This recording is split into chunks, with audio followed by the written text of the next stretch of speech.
Es fácil aún estar en cualquier ambiente con máscara, pero ante la única persona que no podemos estar con máscara es ante Dios. Por eso me encantó la temática que han estado tratando, mi yo real. Pero es mi yo real ante Dios. Quisiéramos a veces decir, tú me conoces tal cual soy, pero es mentira. No nos vamos a ir con coba, familia. Por más de que intentamos ser vulnerable aún en la iglesia, pero nunca terminaremos conociéndonos tal cual somos. Es más, el único experto en Jean David es Dios y Jean David, nadie más. El único experto en usted es usted y Dios, nadie más. Ni siquiera tu iglesia es experta en ti. Ni siquiera tu hermano o tu familia es experto en ti. No, Señor. Por eso cuando hablamos del yo real, tiene que ser ese yo literalmente ante Dios. Porque aquí entre nos, imposible que voy a decir, voy a ser yo tal cual soy ante vos. Aun cuando te conozco segundos. Con Martita y su familia nos conocemos 27 años. Y aún así, hay que decirlo, sin pelo en la lengua, imposible que ella pueda decir que me conoce o yo puedo decir que ya la conozco. Tú conoces de mí lo que yo permito que tú conozcas. Tú conoces de mí lo que estoy dispuesto a que tú conozcas. Así que a veces salimos con romanticismo. Ay no, fulano lo conozco como la palma de mi mano. Mentira. No vengas con cuento, no lo conoces. Dejémonos de vaina. No lo conoces. Por eso el yo real es cuando nos ponemos de tú a tú con Dios. Por eso el salmista dice, creo que el 40 dice, examíname y vea en mí si hay camino de perversidad y guíame por camino de rectitud. Porque nos guste o no, si no queremos examinarnos, Dios sí nos va a examinar. Su palabra nos va a examinar. Y quieras o no, tendremos este encuentro con Dios. Muchos van a tener un encuentro con Dios. Algunos un reencuentro con Dios. Otros un encontrón con Dios. Yo no sé en qué parte estás tú en este momento. En Josué capítulo 2, ahí está la historia de una de las, no sé, donde podemos ver un toque de gracia, un toque de misericordia, un toque, no sé, de lo que Dios puede hacer cuando se topa con un yo real. El contexto empieza en que Josué decide mandar a 2 espías para que exploren la tierra. Josué está ya casi con un pie en Canaán. Él está en los últimos trayectos y él decide explorar. Ya lo había aprendido con Moisés. Moisés había mandado 12 y 10 se le viraron. Y creo que Josué dijo, yo no tengo tiempo para lidiar con 12 sinvergüenzas, ¿no? Así que mejor mando 2 por si acaso. Porque de esos 12 que literalmente los 10 le hicieron la vida de cuadritos a Moisés. Josué estaba allí y vio eso.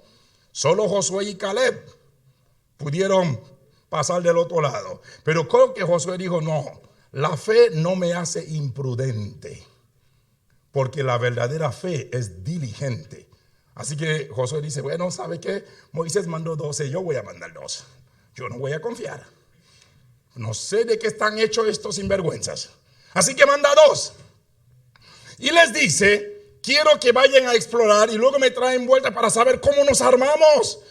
Y la historia que vamos a trabajar hoy y meditar hoy, no se trata de los 2 espías, no se trata de la travesía que ellos tienen que hacer, se trata del personaje en cuestión, mi yo real. El versículo 1 empieza diciendo, Josué hijo de Nun envió desde Sittim 2 espías secretamente diciéndoles, andad, reconocer la tierra y a Jericó.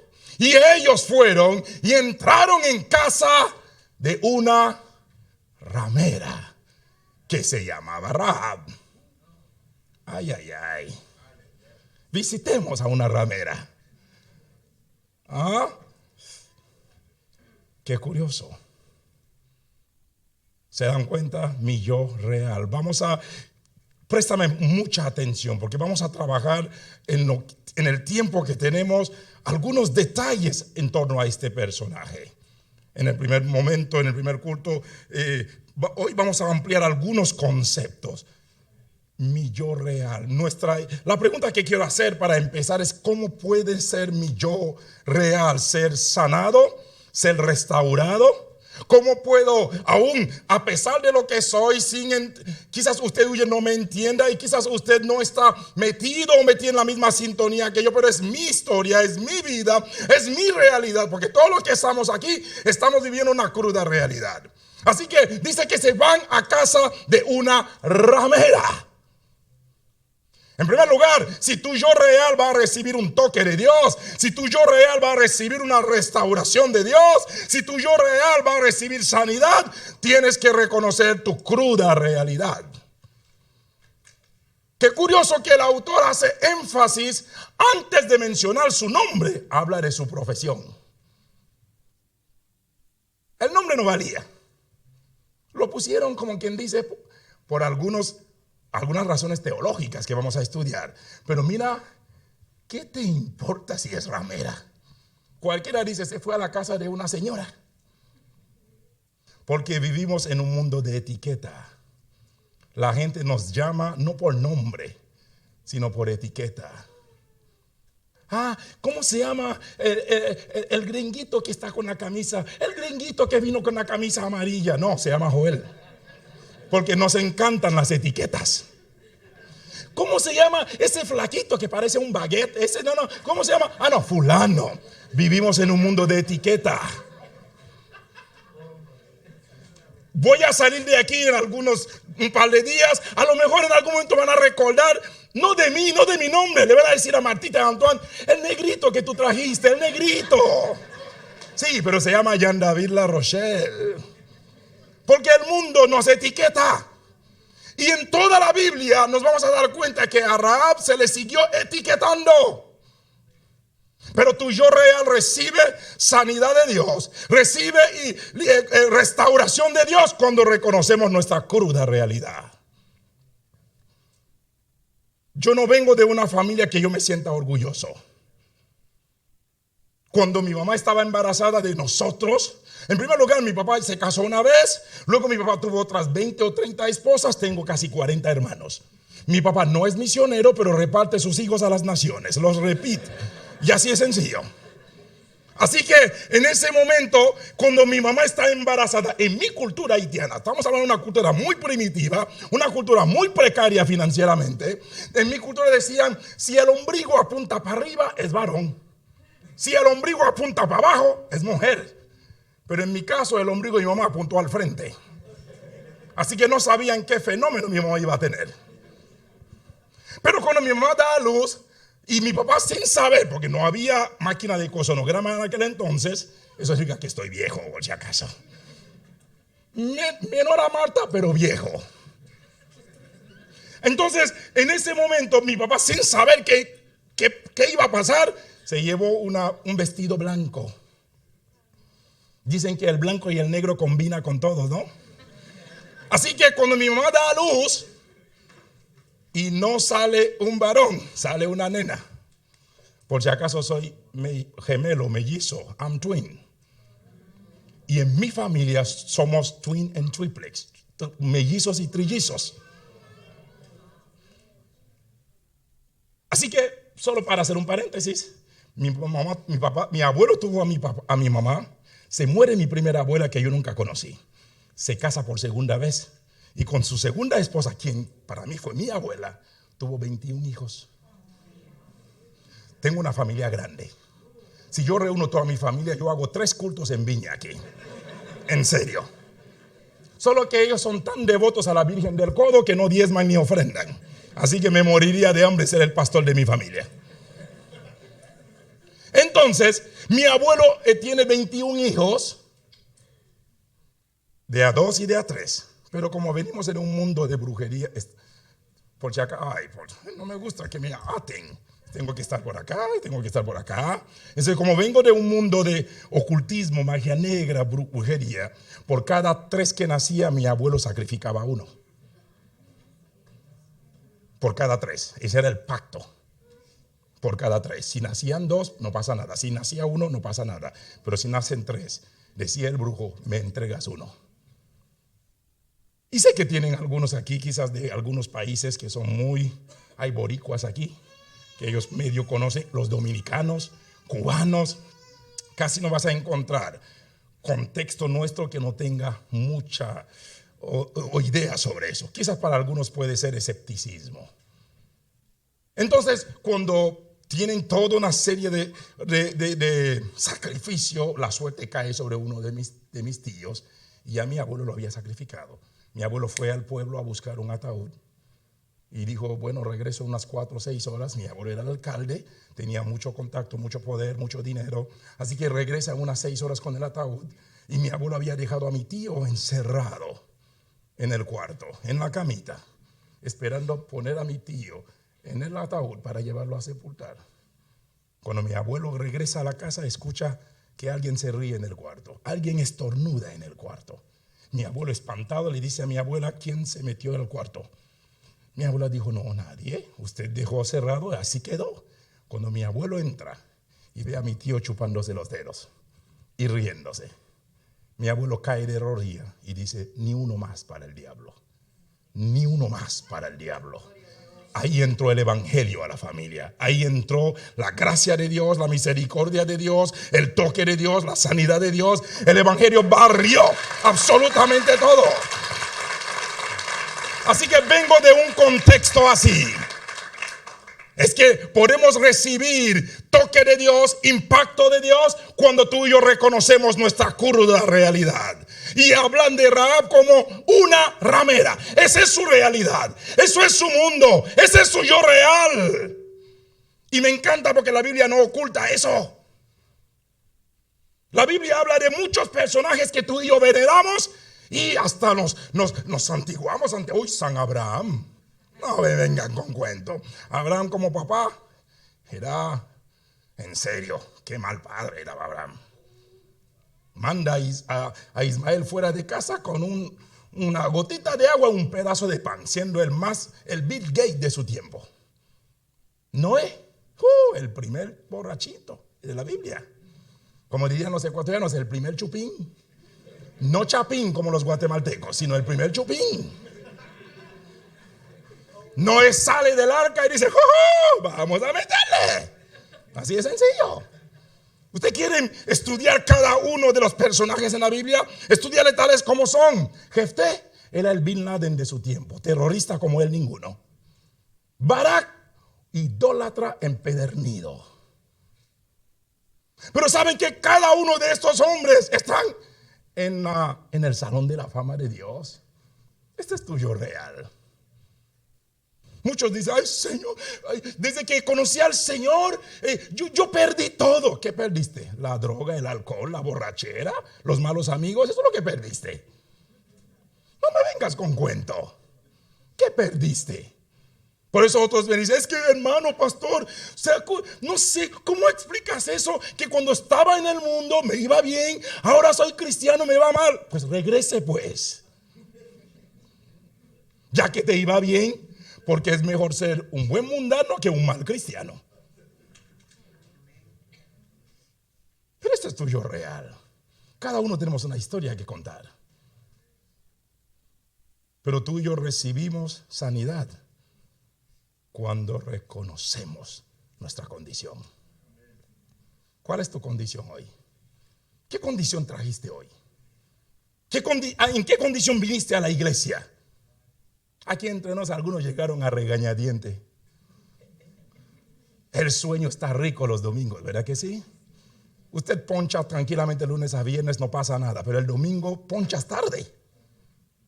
Llegas tarde. Porque para algunos la vida cristiana sigue siendo barata. ¿Cuál es tu yo real? Piénselo.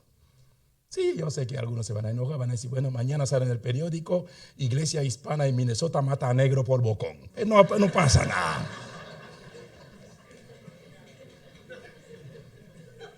Sí, y luego dígale a Antoine y a Marta, no los invites más, no pasa nada. Pero ¿cuál es tu yo real? Porque no podemos adorar a Dios con máscara. Tenemos que presentarnos ante Dios tal cual somos, aunque Él no nos va a dejar como somos. Podemos entrar aquí aparentando santidad, Pero, hello. Pero el Señor mira tu corazón. Solo podemos recibir sanidad cuando reconocemos nuestra cruda realidad. Así empieza la sanidad. Si alguien está enfermo y no quiere ir al médico, ¿cómo se va a sanar? Si no reconoce su necesidad de médico, no va a pasar nada. Lo mismo en la vida cristiana. Si no reconoces tu necesidad de un Salvador, no va a pasar nada. Pero aquella mujer recibe literalmente una visita, a pesar de su historia, una ramera llamada Rahab. Queridos hermanos, querida iglesia, Dios no necesita pedir permiso a tu pasado para bendecir tu presente. Dios no depende de tu pasado para bendecir tu futuro. Dios es Dios. Él es soberano. Y se da el lujo de permitir que a través de Rahab iba a haber aún salvación para el pueblo elegido. ¿Cuál es tu historia? ¿Cuál es tu historia que te avergüenza? Porque todos tenemos una historia que contar. Todos tenemos una historia que nos avergüenza. Todos tenemos una historia que no quisiéramos ser expuesto. Porque todos tenemos un piso de vidrio o un techo de vidrio que se nos puede quebrar. Es tan frágil la vida. Es tan frágil el mundo que estamos viviendo. Pero este es tu yo, este es mi yo. En otro momento hablaremos, quizás compartiré algo de testimonios de mi encontrar con el Señor, de mi familia, cómo el evangelio fue trabajando en cada vida, en cada corazón. Ver todavía que aún familiares míos que profesaban la brujería, he tenido la dicha aún de traducirles predicando en varios países. Ver cómo Dios ha hecho un toque sobrenatural. Versículo 2, por favor, si ustedes pueden proyectarlo. Dice, luego Josué envió en secreto a 2 espías desde el campamento israelita que estaba en la arboleda de acacia y le dio la siguiente instrucción. Continúe conmigo. Exploren bien la tierra que está al otro lado del río Jordán, especialmente alrededor de la ciudad de Jericó. Entonces los 2 hombres salieron y llegaron a la casa de una prostituta llamada Rahab y pasaron allí la noche. Qué curioso, siguen mencionando prostituta. Continúe, por favor, si puedes ayudarme. Dice, y de ahí viene el segundo momento, versos 9 al 11. En primer lugar, si tu yo real va a recibir sanidad, debes literalmente reconocer tu crudo estado, tu cruda realidad. Debes reconocer tu historia. Debes reconocer sobre dónde y sobre qué estás parado. Cuando tú y yo leemos Isaías capítulo 6, Isaías su oración: Señor, ay de mí que soy muerto porque soy inmundo de labios. ¿Qué le dijo al Señor? Soy mal hablado. ¿Cuántas veces oramos y oramos mal? Ay, Señor, perdona mis pecados. Y Dios dice, ¿what? ¿Tus pecados? ¿Cuál de los tantos? Porque oramos infantilmente. Una cosa es orar como un niño, otra cosa es orar infantil. Pero decir, perdona mis pecados, no es una oración. No es. Si no te lo dijeron, te lo estoy diciendo. Porque Dios va a actuar en el área que te está oprimiendo. Isaías dice, Señor, yo soy mal hablado. Así que, joven, si tu problema es la pornografía, dígale, Señor, líbrame de la pornografía. Pero diga, Señor, perdóname. Dios está en los detalles. Y Dios actúa en el lugar que te oprime. ¿Por qué creen que vino el serafín y agarró un carbón encendido y no le puso en la oreja? La oreja no era el problema. ¿Por qué no le puso en la frente la oreja, el carbón encendido? La frente no era el problema. El problema de Isaías era la lengua. Quizás por eso algunos, cuando se mueran, el funeral va a ser carísimo. Un ataúd para el cuerpo y otro para la lengua. Y por eso Dios trajo carbón encendido en la boca de Isaías. Ah, eres mal hablado. Ah, sí. Porque Isaías era el típico que hablaba. Hay que ponerle pi, pi, pi, pi. Porque eran puras groserías que decía Isaías. Y creo que algunos hispanos, centroamericanos, sudamericanos, tienen que pedir a Dios que le queme la bemba. Que le queme, que le achicharre los labios. ¿O no? Que a veces uno escucha a un hermano hablar o una hermana y dice, hermano, con esa boca adoras, con esa boca comes. Sí, por eso Isaías reconoce su realidad. Le dice, Señor, yo soy mal hablado. Y Dios dice, ¿por qué creen que él dice, ay de mí? Porque los serafines ven a Dios y dicen, santo, santo, santo. Pero en cambio Isaías ve a Dios, no puede decirlo, porque sus labios son inmundos. Hasta cuando Dios santificó sus labios, Isaías pudo decir, heme aquí, envíame a mí. Porque Dios solo puede usar labios santificados para traer sanidad en la vida de los demás. Solo así Dios trabaja. Así que tú y yo tenemos que reconocer qué es lo que nos limita, qué es lo que nos oprime. En segundo lugar, cuando aquellos dos espías llegan a casa de Rahab, Rahab se arriesga por ellos. Rahab miente a su rey y Rahab les oculta bajo el manojo del trigo o quizás una cisterna que tenía. Cuando los enemigos se fueron a unas cuantas millas de distancia, Rahab le dice a los dos espías, yo sé, hay muchas versiones que pueden leer esto, y dice, sé que Jehová os ha dado esta tierra. ¿Quién le dijo a Rahab que Dios ya había dado a los israelitas Canaán o a Jericó? Sé que Jehová les ha dado esta tierra. Luego dice claramente, todos tenemos miedo de ustedes. Y termina diciendo, cada habitante de esta tierra vive aterrorizado. Si Rahab fuera ecuatoriana diría, se nos hace así, achí, se nos hace. Así estamos.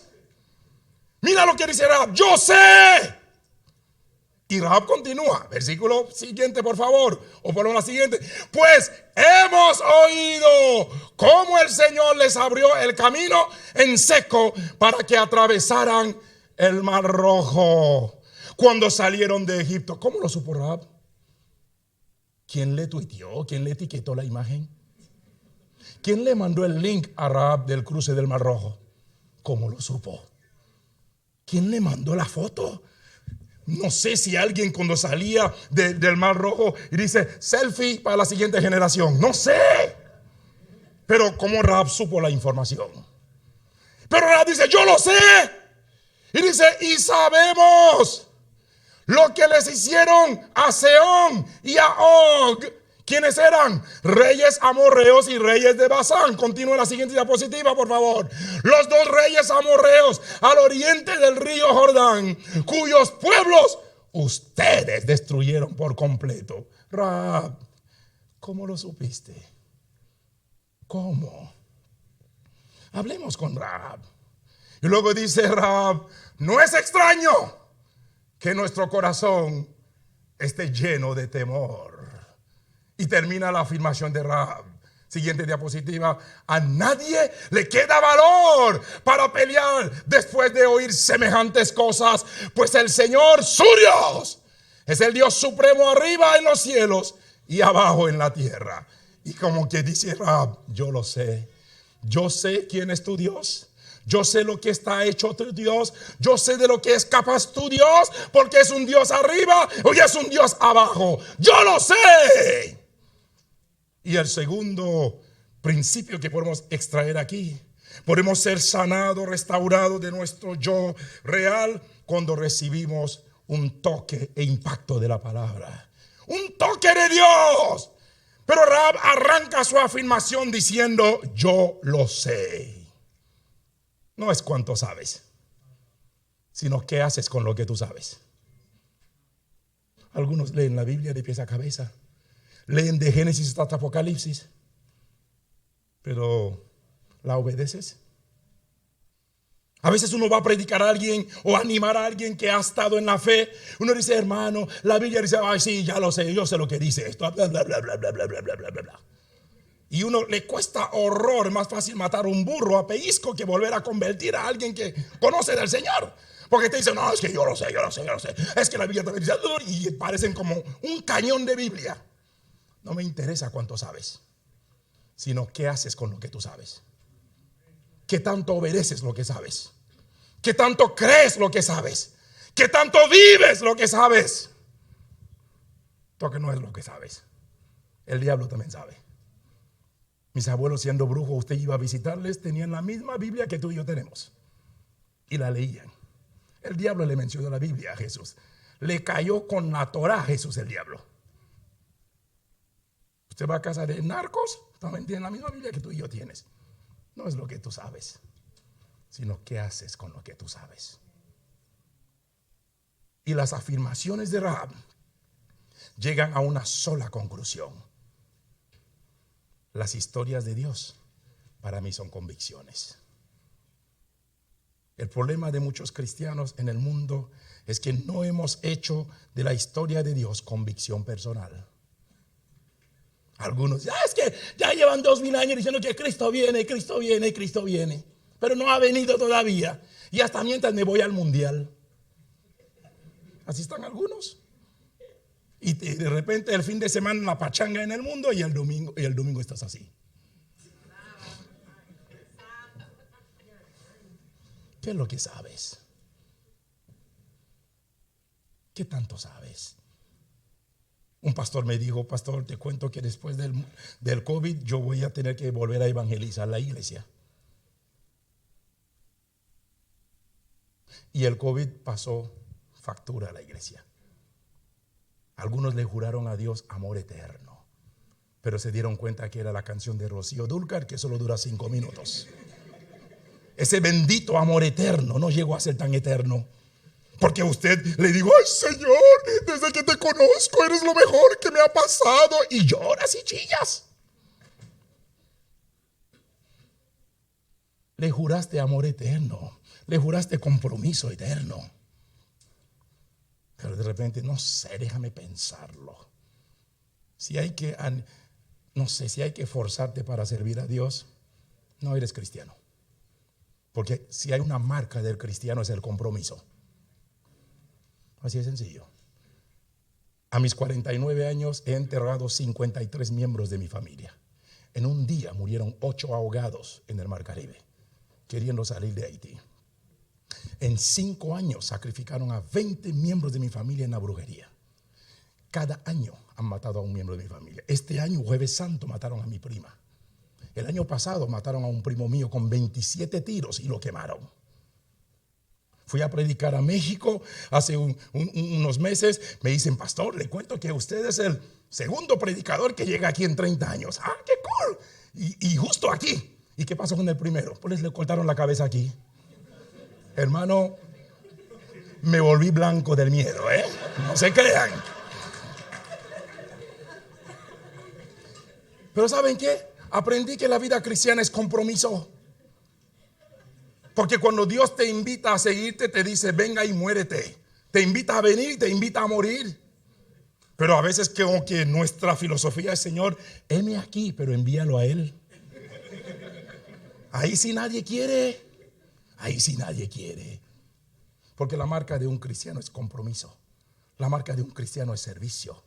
La marca de un cristiano es pasión. Un cristiano sin pasión, creo que te falta algo.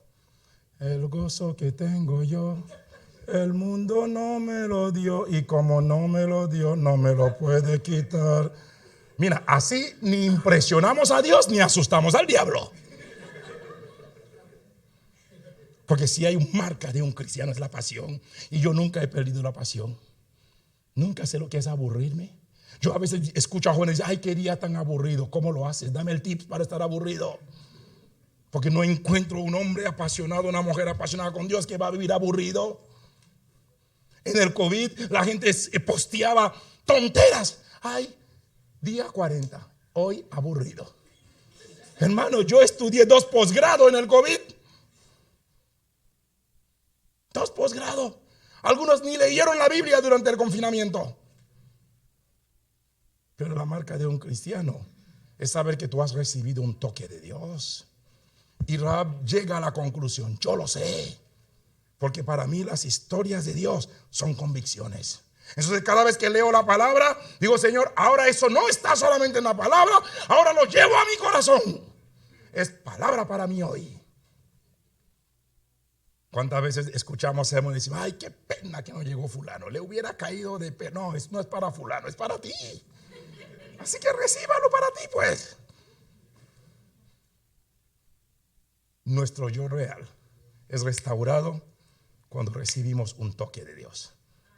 Y Rahab reconoce a Dios y dice, yo sé lo que Dios hizo, yo sé.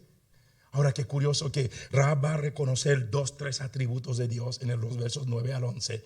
Le dice, yo sé lo que Dios hizo con los reyes y cómo hizo transitar por el Mar Rojo. ¿Qué significa? Tu Dios es un Dios de poder. Muchos sirven a un Dios de poder, un Dios de victoria, pero en un cuerpo muerto. Tu Dios, mi Dios es un Dios de poder. Eso es lo que dice Rahab. Mira cómo a alguien se le ocurre abrir un mar rojo, cómo a alguien se le ocurre destruir a naciones enteras. Es que su Dios es un Dios de poder. En segundo lugar, Rahab le dice, y como Dios nos va a quitar esto y se los va a dar a ustedes, su Dios es un Dios de amor. Definitivamente les ama a ustedes para darles esta tierra. El problema es que no hemos valorado el amor que Dios nos da. No hemos abrazado el amor que Dios nos da. No hemos considerado de que, wow, Señor, me diste un esposo, una esposa, una linda familia, tremendos hijos. En serio, Señor, tú sí que me amas. No vivimos agradecidos así. Nos quejamos cuando hay calor, nos quejamos cuando llega el invierno, nos quejamos por el tráfico, nos quejamos por todo. No hemos visto el amor de Dios. Fui a predicar hace 3 meses a Cuba y el próximo año estoy llevando 30 jóvenes de misiones a Cuba.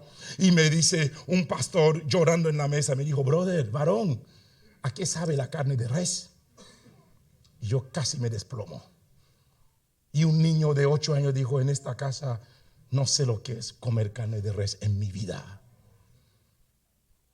¿Cómo Dios les ama a ustedes acá? Allá se vive con $8 al mes. Cosas que usted no da ni como tips en un restaurante. $8 al mes. En serio que Dios nos ama. Es lo primero que reconoce Rahab.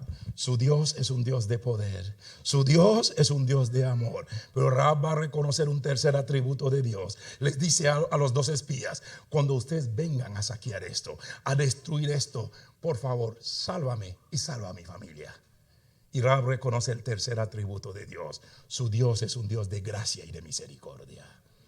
Nuestros dioses nos cortan la cabeza, nos mandan al fuego, pero creo que si ustedes vienen aquí y vienen a quitarnos eso, solo les pido, en serio, sálvame a mí y salve a mi familia, porque creo que su Dios es un Dios de amor, de gracia y de misericordia. Esto es un toque de Dios. Es que mi yo real es restaurado cuando recibo un toque de Dios. Cuando recibo un toque de la palabra. Cuando la palabra, que es teoría para algunos, filosofía para otros, lógica para algunos, llega a ser revelación para mí. Es palabra para mí. Esto es un toque de Dios. Y en tercer lugar, y con eso termino. Número 1, tenemos que conocer nuestra cruda realidad, nuestra cruda historia. Número 2, un toque de Dios. Esto sana nuestra historia. Esto sana nuestro yo real. Un toque de la palabra. Si no fuera por eso, yo no estaría aquí hoy con ustedes. Desde pequeño me consagraron para ser brujo. Hicieron sacrificios rituales conmigo. Desde muy niño me consagraron a Satanás. Mi país fue consagrado a Satanás por 200 años. 14 de agosto 1791. Luego, cuando se cumplen los 200 años, un presidente de turno volvió a rededicar al país a Satanás y luego puso el vudú como religión oficial. Solo un toque de Dios te puede sacar de abajo. Solo el nombre, la vida, la palabra de Dios te puede levantar y te puede sacar del anonimato, te puede restaurar, te puede transformar. Solo lo hace el toque del Espíritu Santo a través de la palabra. Amén. Necesitamos un toque de Dios. No es solo venir al culto. No es solo asistir. Porque uno no viene al culto para que algo ocurra. Uno viene porque algo ocurrió. durante la semana. Dios me bendijo, me restauró, me dio de comida, me dio un techo, me dio una familia, me dio trabajo. Hoy vengo en acción de gracia. No para que algo ocurra, sino porque algo ocurrió. En tercer lugar, vamos a estudiar, mencionarles 2 o 3 versículos. Mira el capítulo 6, por favor, de Josué, versículo 21. Ahora, ellos regresan sano y salvo. Le dicen a Josué, esto está mantequilla, como dicen los venezolanos, pan comido. O como quien dice, esto está, dicen los mexicanos, chido. No, esto está como quien dice, wow, para a pedirle boca. Así que no se preocupen, armémonos y tomemos en posesión. Ellos regresan los siguientes capítulos. Pasaron meses, antes de que Josué, porque Josué era un guerrero, era un militar, armó la estrategia, armó la ruta, armó los soldados. Esto pasó meses. Y dice, bueno, ya estamos listos. Y ahora ellos empiezan a hacer la invasión. Y en un momento Josué dice, mira el versículo 21, y destruyeron a filo de espada todo lo que en esta ciudad había, hombres y mujeres, jóvenes y viejos, hasta los bueyes, las ovejas y los asnos. Siguiente, por favor. Mas Josué dijo a los 2 hombres que habían reconocido la tierra, yo sé que le hicieron una promesa a X persona, pero mira lo que dice, entrar en casa de la mujer ramera. Este Josué sí que las trae, ¿no? O sea, José pudo haber dicho, vengan a la casa de la doña esa, ¿no? O de la vieja que ustedes prometieron. ¿Cómo me dicen que se llamaba Rahab? No, no lo dice. Vayan a la casa de la ramera. Oiga, Josué, ya han pasado unos meses. Supéralo, olvídalo. No, pero Josué en su mundo personal todavía seguía etiquetando. Vayan a la casa de la ramera. Qué feo. Yo les dije, tengo bronca con estos pasajes. A mí, quisiera agarrarle a Josué por el cogote y decir, oiga, más respeto a una dama. Pero vayan a la casa de la ramera. No, pero eso no es todo. Ahora, de Rahab a Josué, 3, 5, 6 meses. Pero de Rahab al Nuevo Testamento, Santiago, por favor, proyecta este pasaje, este versículo que vamos a leer. De seguro ya lo tienes.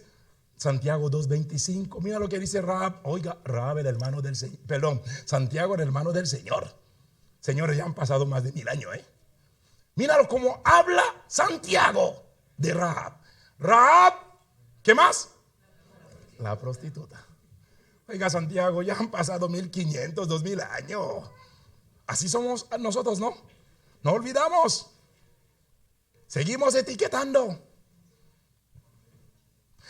¿Se acuerdan un hermanito que siempre se sentaba aquí? ¿Se acuerdan esa señora que siempre venía y aquí? Etiquetamos. Pero Santiago, hermano del Señor, ya han pasado 1500, 2000 años. No seas así. Pero aún Santiago recuerda a Rahab como ramera. Pero eso no es todo. 2 versos más. Hebreos 11:31, creo. Mira lo que dice. Fue por la fe que Rahab, la prostituta. A ver, fe y prostitución no van por el mismo camino, ¿entienden? Pero fue por la fe que Rahab, la prostituta. Mira, el listado está cool en Hebreos 11. Pero el autor de Hebreos, quien quiera que fuiste, ¿no podrías quitarle lo de la profesión y simplemente hablar de ella por su nombre? Un mundo de etiqueta. A lo mejor usted llega aquí, quizás no todos van a memorizar su nombre. Pero ¿se acuerdan que muchas veces tenemos la manía de que cuando queremos recordar un nombre en el celular, lo identificamos con algo? Por decir, Juan, el de la gorra. Porque somos así. De hecho, muchas veces a veces hago a propósito a ver cómo me tienen grabado algunos amigos. Y los timbro y aparece, me estás timbrando y yo lo miro. ¡Ah! Yanda el negrito. Así me tienen. ¿En serio? el negrito. Porque conozco a algunos de mis amigos y sé que algunos van etiquetando a la gente. Yo normalmente cuando alguien me da su número y yo digo, necesito tu nombre completo. Porque hasta los nombres de mis hermanas los escribo completo. Carline La Rochelle, Marie Mireille La Rochelle. El celular de mi papá, Jean-Héloïse La Rochelle. Una vez alguien me manda el celular de su esposo y veo que amor mío. Y yo, ¿me puedes dar el nombre de tu esposo? No me interesa si es amor mío. Y yo sí tengo la manía de grabar los números con los nombres correctos. Pero es que somos un mundo de etiqueta. Todavía Santiago recuerda a Rahab como prostituta. Termino con este último verso y ahí comparto el tercer principio. En Mateo capítulo 1 versículo 5, Salmón fue el padre de Booz, su madre fue. ¿Aparece prostituta aquí? La razón es obvia. Rahab está en la lista de Jesús. Está en la genealogía de Jesús. Si usted mira el inicio del capítulo 1 de Mateo, dice genealogía de Jesús, o también dice en otras versiones los antepasados de Jesús. Queridos hermanos, querida iglesia, si tu yo real va a ser restaurado, si tu yo real va a ser sanado, ponte en la lista de Jesús. Abrace la lista de Jesús. Métese en la lista de Jesús. Quizás llegaste hoy, o aún quienes nos están escuchando o viendo por las redes sociales, usted ha estado escuchando mensaje tras mensaje, has visitado iglesia tras iglesia, pero aún no estás en la lista de Jesús. Hoy tú puedes ser parte de la lista de Jesús, porque en la lista de Jesús yo valgo por mi nombre y apellido. En la lista de Jesús no soy etiquetado. No me dicen el negrito o el chaparrito, el gordito. No. En la lista de Jesús valgo el precio de su sangre. Y dice, si tú lees el capítulo completo, te vas a dar cuenta que desde Rahab, o más bien desde David hasta Jesús, son 28 generaciones. Así que Rahab llegó a ser la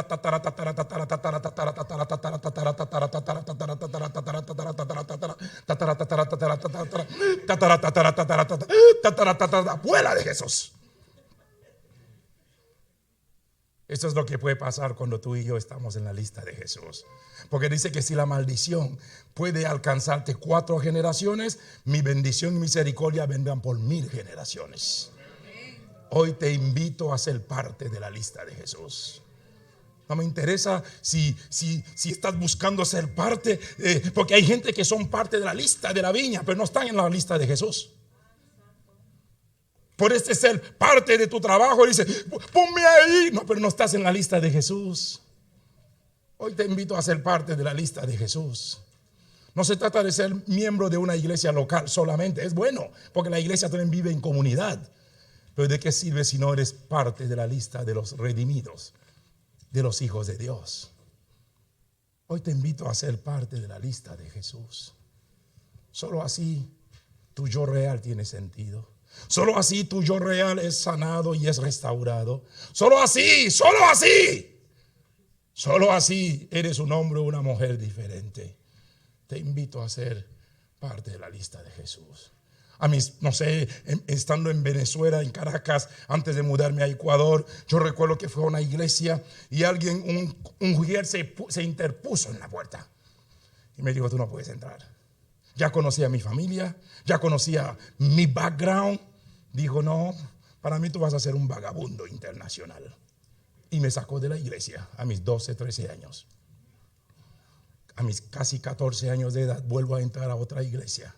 Y yo estoy todavía luchando, sabiendo que he vivido sin papá por más de 25 años. Mi papá me botó cuando tenía 5 años. A los 6 me botó mi papá. Mi mamá me dejó a los 5 años. Yo nunca olvidaré que mi papá, el día que te vea te pateo el trasero. Pasé 25, 26 años sin ver a mi papá. Yo recuerdo que un día fui a la escuela, entonces yo llegué tarde, el director dijo, usted tiene que traer a tu papá, si no, no entras. Pero yo no tenía papá. Así que cualquier viejo que encontrara iba a ser mi papá. Salgo y veo un señor pasando y le digo, total, no conocen a mi papá. ¿Quieres acompañarme? Y diga, ¿quién es mi papá? Porque no me dejan entrar. Así que el hombre entró conmigo y el director le dijo: señor La Rochelle, su hijo es así, asado y cocinado. Y el tipo me empezó a mirar mal. Y cuando veo esa mirada, yo digo: no va a venir, no termina bien. El director le dijo de todo y luego veo que el hombre saca la correa y me da 25 cuerazos frente al director. Ese día yo maldije a mi papá, lo odié con todo mi corazón. Y ¿saben qué? Durante mi tiempo recorriendo el mundo, me he dado cuenta que hay muchos jóvenes que quizás papá está con vida, pero en su corazón papá ya murió o mamá ya murió. Yo viví esa parte, donde papá y mamá con vida, pero en mi corazón ya murieron. Así que hasta cuando el evangelio toca mi corazón, trajo perdón, trajo sanidad, trajo restauración. Y yo recuerdo cuando mi primer regalo me lo dieron cuando cumplí 25 años. No mi papá. Estoy predicando en Cuernavaca, Morelos, México. 25 años. Y de repente yo veo, y terminando el culto, un 24 de diciembre, el pastor dijo: les recuerdo que mañana es el cumpleaños del predicador. Así que nací el 25 de diciembre. El niño Dios después de la quemazón. Ese soy yo. Entonces, y de repente veo que una niña me trae una cajita. Y cuando veo la caja envuelta en papel de regalo y me dice: hola pastor, es para ti. Y yo miro y digo: ¿cómo? Más o menos como ella. Y yo digo: ¿cómo supo mi número de pie? Parece que me trajo un par de zapatos. Entonces yo agarro el regalo y le digo: gracias, gracias. En mi cultura, yo no abrimos el regalo frente a la gente. Pero luego iba a ser mi primer choque cultural. Que lo abra, que lo abra. Ese era mi primer choque. Yo no abro regalos frente a la gente. Entonces la niña me dice: ábrelo, ábrelo. Y yo saco el envoltorio y sí, era una caja de zapatos. Y ahora mi segunda lucha: ¿me gustará el color? ¿Será mi número? Entonces, y miro y digo: gracias. Y vuelvo, me dice: ábrelo. Cuando yo abro la caja, no era un par de zapatos, era un tren amarillo con rojo. Mi primer juguete a los 25 años. Un tren amarillo con rojo.